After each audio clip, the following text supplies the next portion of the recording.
Every day for the past 5 weeks, at around 11 a.m., the green man in the black coat enters the diner at the end of the street.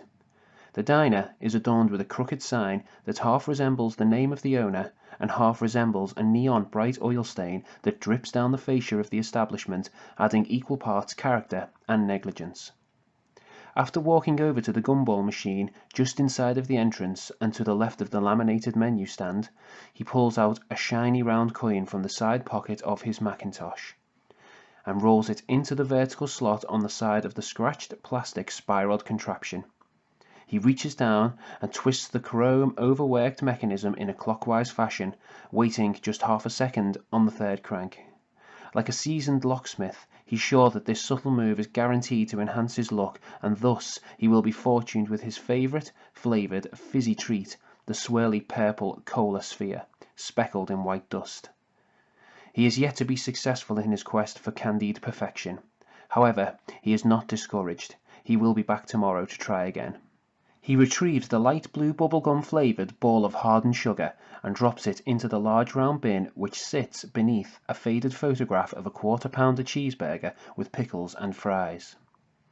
As soon as the man opens his hand, the sweet plummets at terminal velocity like an asteroid zipping through the atmosphere on its trajectory towards the Earth. When it finally hits a paper cup at the bottom of the bin, its sound is less than satisfactory. Time to order lunch, he thinks.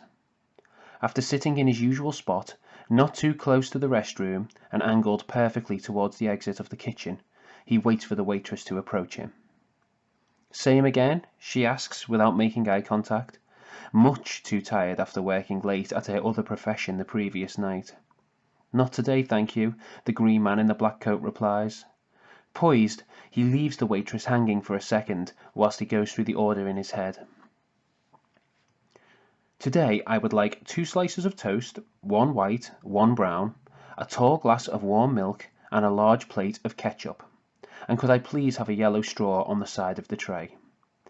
The waitress expels a short puff of air from her nostrils before replying. "You order that every day. You just change the colour of the straw that you would like, and you're supposed to get your own straws from the dispenser on top of the bar." Oblivious to her obvious disdain, the man nodded once in agreement whilst reaching into the inner left pocket of his black coat, retrieving a single white napkin which he proceeded to lie flat on the table before him, ironing out every bump and crevice that he saw. Before long the waitress came over with his order and placed the tray in front of his belly. "Enjoy," she muttered as she returned to the kitchen. The man looked down and eyed his straw. It was beautiful, smooth in texture and perfectly straight. Yellow? Yes, but not too bright like the lights in the diner, or not too deep like the mustard in the bowl next to him. No, it was just perfect. He held it up to the sun. Its opaque quality enveloped beams of light, and for a split second the man felt as though he could drink the sun from the sky simply by placing his quivering lips over the small opening in the top and inhaling. And without a second longer sitting staring at his food, he plunged one end of the straw into the centre of the plate of ketchup, which took centre stage on his tray. As he began to slurp the viscous liquid up the narrow plastic cavern, it began to turn it from yellow to a crimson red.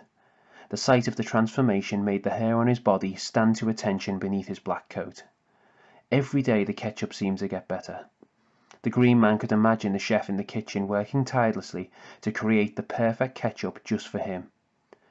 He figured he would return tomorrow to try a blue straw, or perhaps the pink.